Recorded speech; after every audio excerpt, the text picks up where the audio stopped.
Amongst the four island states united and formed the Federated States of Micronesia, with a dimension of 42 square miles, is a tiny but beautiful little volcanic island called Kosrae, ideal for leisure times and other tourism activities.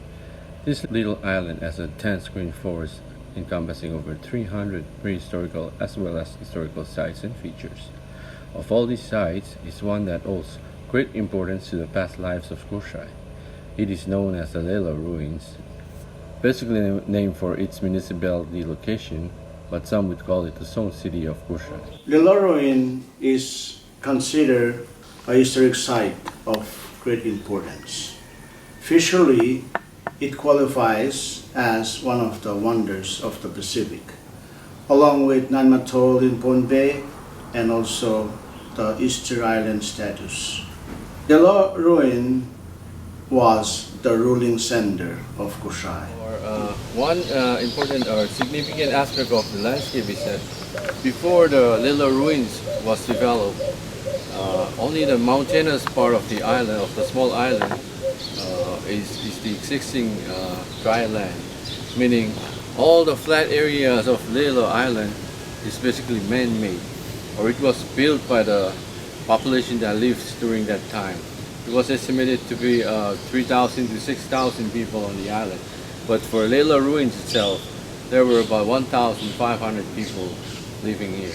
That would include or comprise of the king, the high chiefs, and their servants. So it's pretty amazing how the work was done here, meaning to collect all these boulders and all these rocks by the population there. It was a man-made ruin.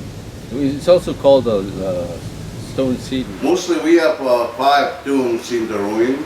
That's mainly for the king and the higher rank officials only. But the other, like the commoners or the local people, they were not allowed to bury it inside the ruin itself. It was mainly for the higher rank official only. Like I said earlier, when the program started on the island during the year of 1979, when we worked on the ruin, the main projects that we did during the time was to redo the mapping of the entire site, Lelu Ruin. So luckily we did our part, and I worked with this professional staff, and we completed the project, and it was really successful.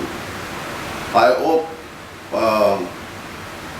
because when we started the program on the island, the landowner, they usually they torn down some of the walls and use it for housing development or even pig pen. And as if you have a chance to travel down to Kosrae, we have several compounds in the ruin. Some are mainly for the king to have his meeting with the people of Kosrae. Some of the compound itself were usually used for traditional food, like they use it for They use the it's a special technique that we have on the island locally that they used to use for to cook the turtles. One of the traditional food that we have during that time is the turtles, and also, of course, the local pigs that we have on island. But the main portion of the island itself, like it has been mentioned by some of the people that were interviewed by this project, we do work with lots of archaeologists, especially outside firms. And also, as we started the project on the island, we also run across the first pottery that we excavated in one of the portions in the ruin. It's in Kete, in one of the sites. That's the only piece that we ran across when we had this project. But afterward, we did several projects afterward, but we didn't have a chance to go through. We didn't have a luck to find any archaeological stuff like the father.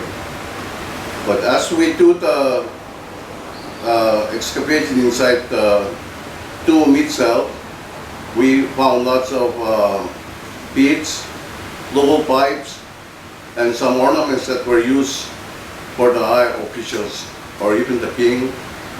They use it for necklaces. So I think if we